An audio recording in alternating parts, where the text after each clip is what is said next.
스가랴 1장 1절의 말씀이 되겠습니다. 스가랴 1장 1절의 말씀 한 목소리로 합독하시겠습니다. 다리오 왕 제2년 8째 달에 여호와의 말씀이 이도의 손자 베리가의 아들 선지자 스가랴에게 임하니라. 이르시되 아멘. 오늘 우리가 함께 오늘부터 스가랴서를 우리가 강해하게 되겠는데, 오늘 주시는 말씀은 스가랴 1장 1절의 말씀이 되겠고, 우리가 잘 알다시피 예언서의 1장 첫 부분, 어떤 것은 1절 혹은 1, 2절, 어떤 것은 5, 6절까지 이어지는 부분이 있는데, 그 부분은 예언서 전체를 이해하는 데 필요한 어떤 시간적, 공간적, 인간 배경을 우리에게 설명해 주고 있습니다. 특별히 오늘 주시는 스가랴 1장 1절이 우리에게 주시는 것은, 이 말씀은 시간적 배경을 설명하는데, 다리오 왕 제2년 8째 달에 하나님의 말씀이 이도의 손자 베리가의 아들 선지자 스가랴에게 임했다. 그래서 오늘 주시는 본문의 말씀은, 시간적 배경은 페르시아 왕국의 다리오 왕 제2년 8째 달이고, 그리고 이 말씀을 받은 사람은 그 이도의 손자이면서 베리가의 아들인 스가랴에게 임했다라고 하는 것입니다. 이처럼 예언서, 오늘 주시는 스가랴 1장 1절이나 많은 예언서들에서 어떤 이런 그 시대적 배경에 대해서 설명하는 것은, 이 예언이라고 하는 것이 특별한 시대적 배경을 통해서 우리에게 주시는 말씀이다라고 하는 것. 그래서 우리가 그 말씀을 잘 이해하려면 그 어떤 그 시대가 어떤 시대였는가를 잘 알 필요가 있다라고 하는 겁니다. 그래서 우리가 지난 시간까지 보았던 아모스, 호세아, 요엘서의 시대적 배경은 우리가 잘 아는 대로 아시리아 제국 시대이거나 혹은 또는 그 바벨론 제국 시대였다면, 오늘 주시는 스가랴서는 이제 다리오 왕, 즉 페르시아 제국 시대의 배경을 통해서 하시는 말씀이다라고 하는 겁니다. 그래서 오늘 주시는 본문의 말씀에서 우리가 예언이라고 하는 하나님의 말씀을 그들에게 주실 때 특정한 시간적 배경을 우리에게 가르쳐 주시는 것은, 각 책마다 시대적 배경에 따라서 주제가 다르다라고 하는 것이지, 어떤 그 같은 주제가 다른 책에서는 이렇게 얘기했고 이 책에서는 이렇게, 그런 내용이 다른 것은 아니다. 주제가 다르고 그 같은 주제는 시대에 상관없이 같은 말씀을 주신다. 특별히 우리가 잘못 이해하는 분들은 예언에 하나님 말씀에 시대적 배경이 있다라고 하는 것이 마치 그 말씀이 시대에 따라서 이러쿵저러쿵 달라지는 것처럼 이해하는 사람들이 많은데, 그것은 아니라 특별히 우리가 보았던 것처럼 아모스나 호세아 같은 경우는 이스라엘이 멸망하게 된 원인이 무엇이냐라고 하는 것에 대해서 주로 다루고 있다면, 특별히 오늘 주시는 이 스가랴서에서는 이제 바벨론 포로로 잡혀간 이스라엘 백성들이 어떻게 회복되어지는가, 그러면서 하나님의 관심이, 이스라엘 백성들의 주된 관심이 무엇인가 라고 하는 것을 우리에게 가르쳐주는 그런 말씀이 되겠습니다.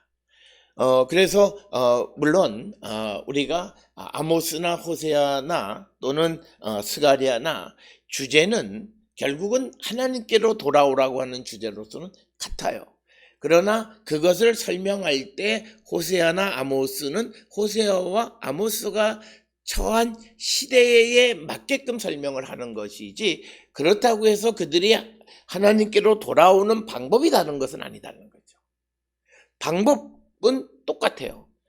그 스가랴서나 또는 아모스서나 호세아서나 모두가 다 하나님께로 돌아오라고 하는 것은 하나님의 말씀을 듣고, 그리고 그 말씀을 순종하는 삶을 살라고 하는, 그건 내용은 같다라고 하는, 이 말씀을 드리는 이유는 오늘날 많은 사람들이 예언의 시대적 배경이라고 하는 것, 말씀의 시대적 배경이라고 하는 것을 잘못 이해해서 구약에 나오는 그 말씀이 오늘날 우리에게 다른 의미를 지닌다고 이야기하는 사람들이 많아요. 그래서 그 말씀을 자기를 합리화하는 데 사용하는 자들이 많다는 거예요. 그런 의미가 아니라 예를 들어서 성전을 재건하는 것이라면 그것은 솔로몬 시대나 스룹바벨이나 또는 이 다리오 왕 2년이나 똑같아요. 단지 책들에 따라서 12권의 소예언서와 3권의 대예언서라 우리가 나는 15권의 예언서 속에서 그 시대적 이슈를 아젠다가 조금씩 달라지는 것뿐이지 같은 주제에 대한 말씀은 어느 시대나 동일하다라고 하는 거예요. 단지 그 시대가 처한 어떤 상황에 대한 그런 구체적인 적용이나 비유에 사용되어지는 내용이나 이런 것들에서의 차이지 주제는 같다라고 하는 거예요. 그래서 우리가 이 하나님의 말씀을 오늘 우리에게 적용할 때 마치 이것은 오늘날 우리에게 말씀을 적용할 때 다르게 해석할 수 있다고 생각하는 잘못된 생각을 가지고 있어요.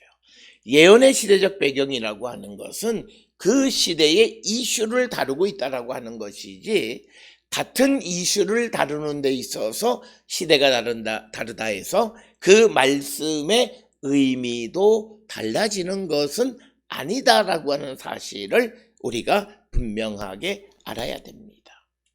그래서 어떤 이들은 예언에 있는 말씀은 그 시대의 의미고 그래서 오늘날 우리에게는 적용이 안 된다라고 생각하는 것은 잘못이에요. 우리가 알아야 되는 것은 그 시대의 어떤 주제에 대해서 설명하면 그 주제를 오늘 우리에게 적용하는 것은 똑같다는 거죠.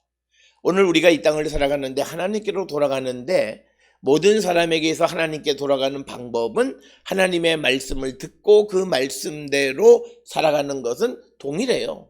그것은 지금으로부터 1500, 2000년 전의 시대적 상황 속에서 주시는 말씀도 동일하고 아모스나 호세아에서도 나를 찾으라 내 말씀을 듣고 내게 순종하라고 하는 말씀은 동일하다는 거예요.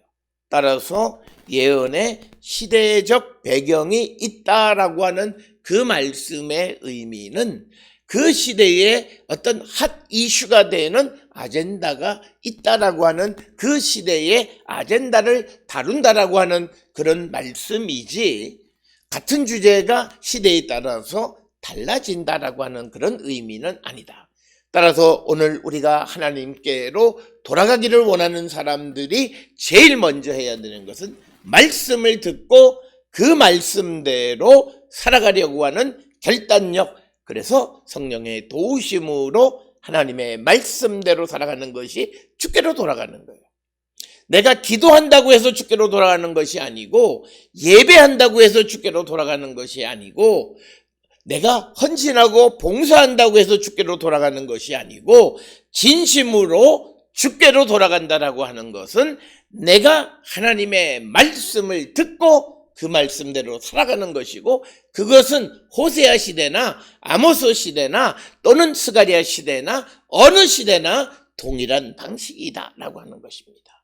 따라서 오늘 우리가 주시는 스가랴 1장 1절의 다리오 왕 제2년을 배경으로 설명하고 있기는 하지만 그러나 결국은 그들이 하나님께로 돌아가는 것은 오늘 우리가 가지고 있는 성경에서도 이 부분의 제목을 악한 길에서 돌아오라 이거죠. 그러니까 하나님의 말씀을 듣고 그 말씀대로 살아가라고 하는 그 방식은 시대를 불문하고 동일하다라고 하는 거예요.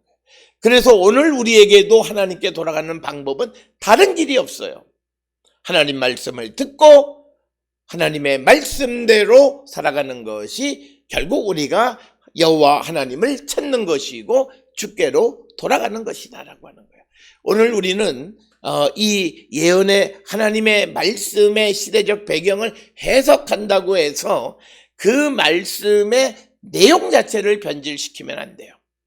오늘 우리는 성경을 통해서 그 성경이 주시는 말씀의 패러다임이 무엇인가를 알아서 그걸 우리에게 적용하는 삶을 살아야 돼요. 오늘 아무리 현대 사회가 발전하고 아무리 바쁜 시대를 살아간다 해서 우리가 하나님께 돌아가는데 하나님 말씀 없이 돌아갈 수 있느냐? 불가능해요. 하나님 말씀 없이 돌아가는 삶은 그건 여호와 하나님에게 소망을 두고 살아가는 것이 아니라 복음의 소망을 두고 살아가는 것이 아니라고 하는 거예요.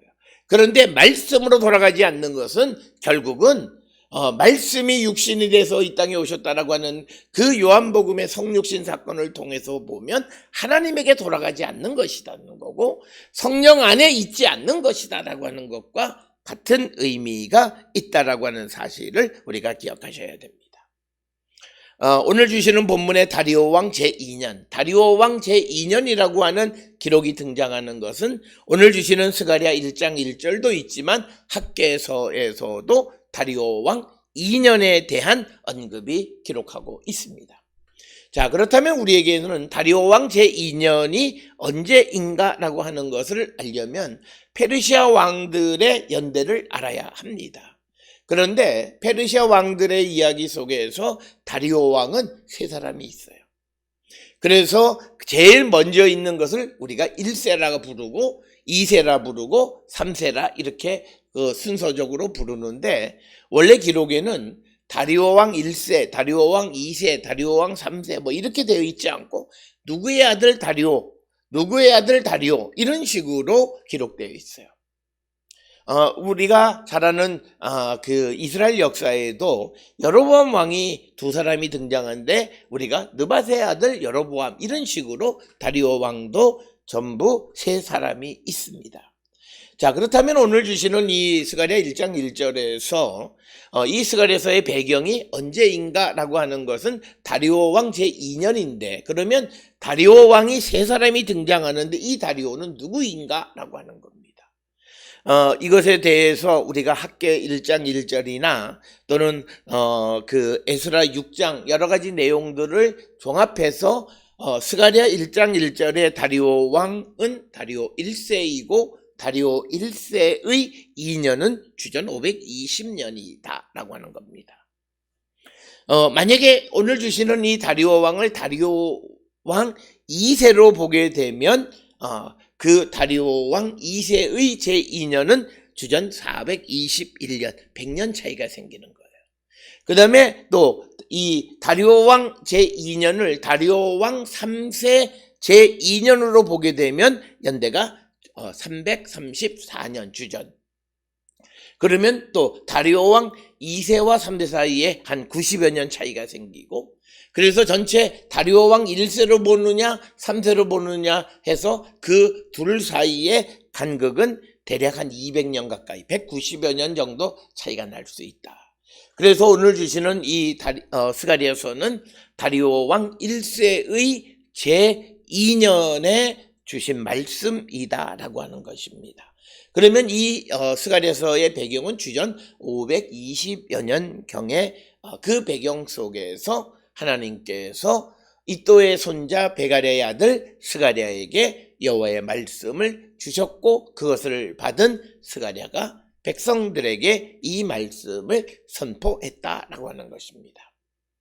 따라서 오늘 주시는 본문이 520년경에 주전 520년경의 것이라면 이것은 이스라엘 백성들이 주전 538년에 이 고레스 왕 때에 바벨론 포로에서 석방되어진 다음에 그들이 아직도 석방되어져서 대략적으로 한 20여 년 가까이 지난 후에도 아직 성전을 짓지 못하고 있는 그런 상황 속에서 성전을 건축하라고 하는 것이고 성전 건축이 갖는 의미가 무엇인가를 설명해 주는 것이 바로 이 스가랴서나 학개서의 배경적 지식이 되겠다. 그러니까 그 시대 바벨론 포로에서 귀환한 이스라엘 백성들에게 핫 이슈는 우리가 빨리 하나님의 성전을 건축해야 되는데 그래서 그 하나님의 성전 건축이 핫 이슈였다라고 하는 것.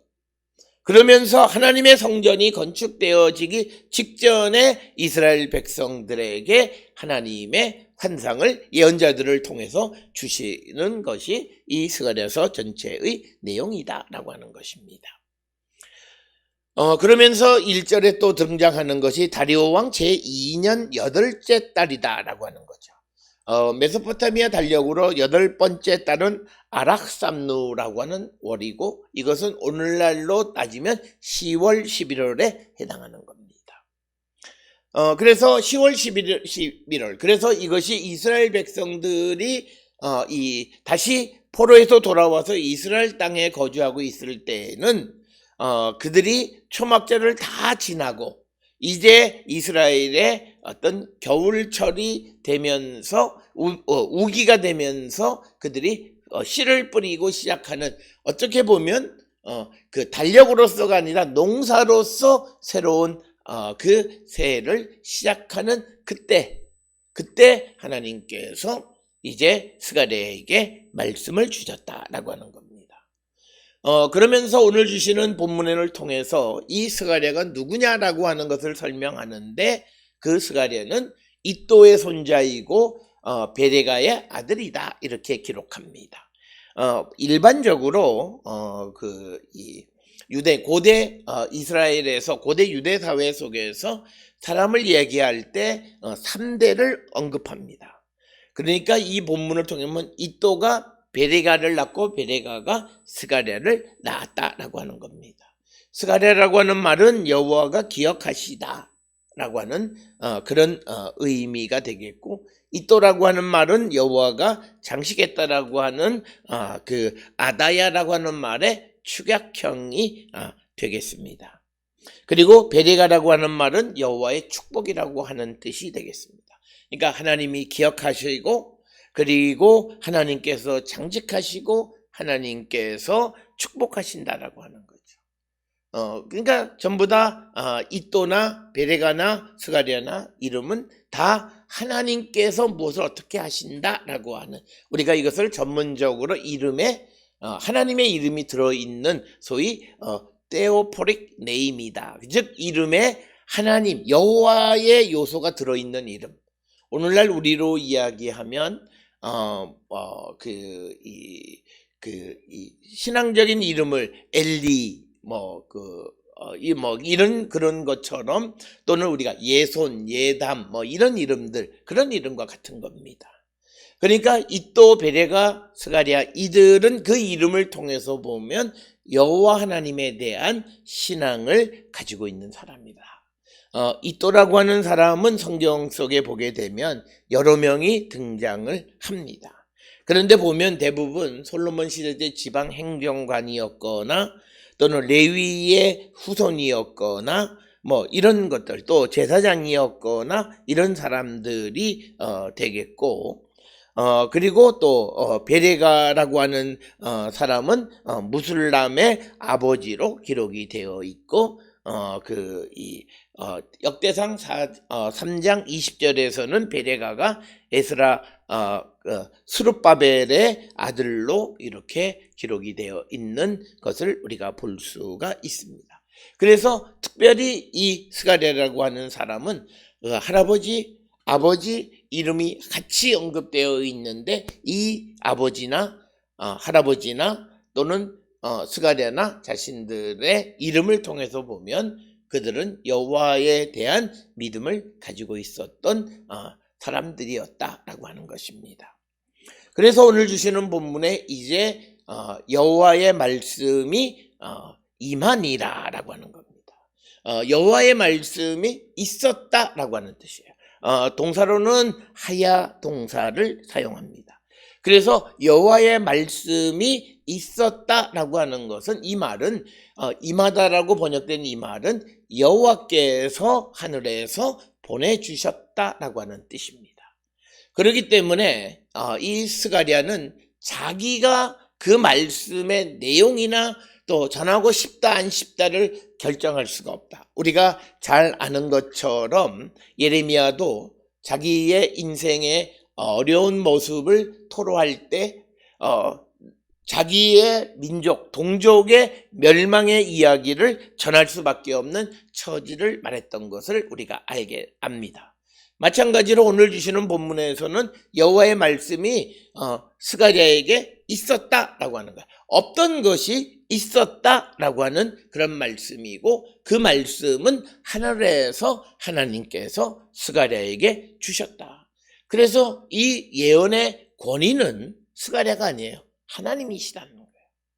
그렇기 때문에 우리가 이 신명기서에 등장하는 18장에 등장하는 거짓 예언자와 참 예언자의 뜻은 뭐냐면, 내가 마음대로 어떤 말씀을 결정할 수가 없어요.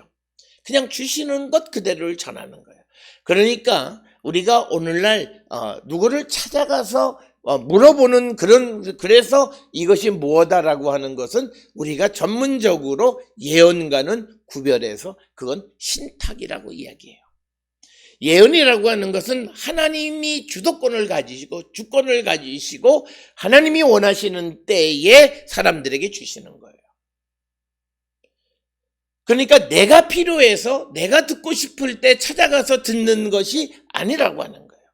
오늘 주시는 말씀처럼 여호와께서 어느 때를 정하셔서 스가랴에게 말씀을 주시는 것. 그래서 우리가 신탁이라고 하는 것과, 신탁은 내가 물어보는 거예요. 제사장이나 누구를 통해서 물어보는 거예요. 그런데 예언은 하나님이 우리에게 주시는 거다라고 하는 겁니다. 그래서 이 예언의 가장 큰 것은 하나님이 모든 것의 주권이세요. 내용도 그리고 때도 하나님이 결정하시는 거예요. 그래서 스가랴에게 여호와의 말씀이 전해졌다라고 하는 겁니다.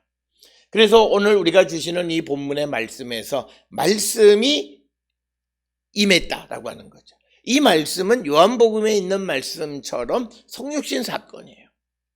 그러니까 예수 그리스도가 이 땅에 오셨다, 임하셨다라고 하는 거고, 또 오순절 때에 성령을 우리에게 주셔서 성령이 우리에게 임하셨다라고 하는 거예요.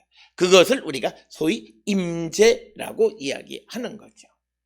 그러니까 말씀이 임재하는 것은 곧 하나님이 임재하시는 것이고 성령이 임재하시는 것이고, 그리고 우리가 그리스도께 성자께서 임재하시는, 이것을 분리할 수 없다는 거예요. 오늘 구약의 이야기에서는 그냥 여호와의 말씀이 스가랴에게 임했다라고만 기록되어 있지만, 그러나 오늘 우리가 신약까지를 가지고 있는 우리에게 있어서 여호와의 말씀이 임했다라고 하는 것은 예수께서 이 땅에 임하셨다라고 하는 것과도 같은 이야기이고, 성령이 임하셨다라고 하는 것도 그것과도 같은 것이고, 하나님께서 임하셨다라고 하는 것과도 같은 거예요. 그래서 말씀으로 임하시는 거죠.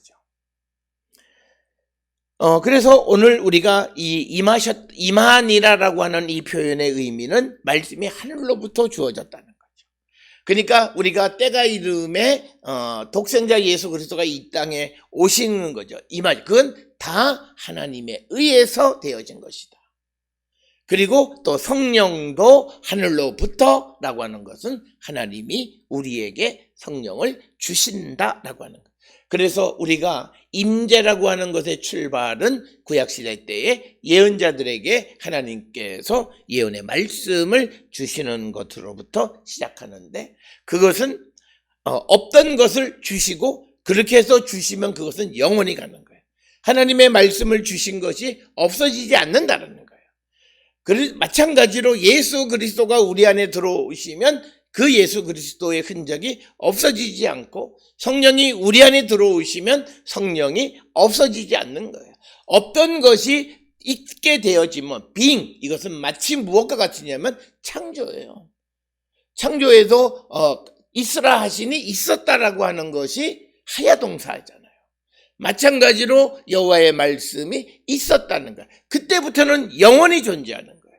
특별히 하나님의 말씀은 영원히 존재하는 것이고, 이 땅에 오신 예수 그리스도도 영원히 우리와 함께 하시고, 우리에게 임하신 성령도 영원히 우리와 함께 하신다라고 하는 거예요.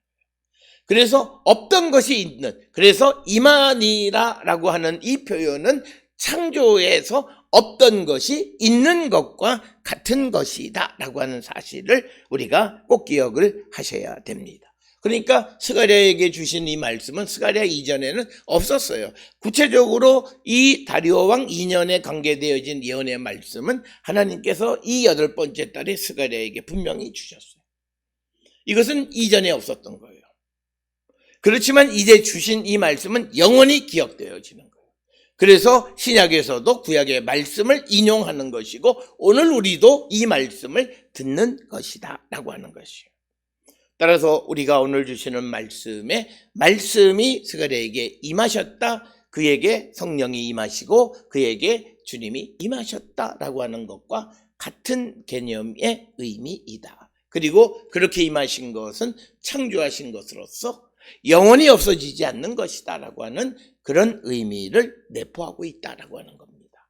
예수 그리스도가 이 땅에 오셔서 우리를 구원하기 위해서 하신 그 일은 영원히 기억되어지고 없어지지 않는 사건이 되어지고 또 성령이 우리에게 임하시면 정말 성령이 임하셨다면 그 성령은 우리 안에서 없어지는 것이 아니다라고 하는 거죠. 그래서 우리가 우리에게 임하신 하나님의 말씀이 임하신 것을 이제 스가랴가 그 말씀을 전하는 것이다 라고 하는 것이 오늘 주시는 말씀이 되겠습니다.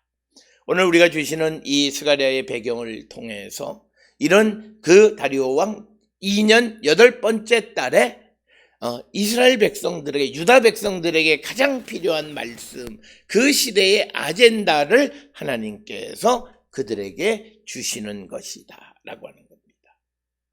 오늘 우리가 살고 있는 이 시대에 우리에게 주시는 하나님의 말씀이 우리가 연말 되면 너가 잘 될 것이다. 네가 어떻게 될 거야. 이런 것이 아니라 하나님의 나라와 관계되어진 하나님의 나라 속에서 나에게 주어진 의무, 내게 해야 되는 것, 또 내게 주시는 능력, 이런 것. 그래서 모든 것이 하나님의 나라와 관계되어지는 것이지, 오늘 우리가 이야기하는 것은 개인 중심적인 그런 것들은 성경에서 찾아보기 어렵고 그런 것들은 예언이라기보다는 하나의 신탁과 같은 것이다 라고 하는 것입니다. 오늘 주시는 본문을 통해서 내게 주신 하나님의 예언의 말씀, 하나님의 나라와 하나님의 그 주시는 사명을 위해서 내게 주신 말씀이 무엇인지를 우리가 기억하고 그 말씀을 순종하는 삶을 살기로 결단하는 우리 모두가 될 수 있기를 주의 이름으로 축원합니다.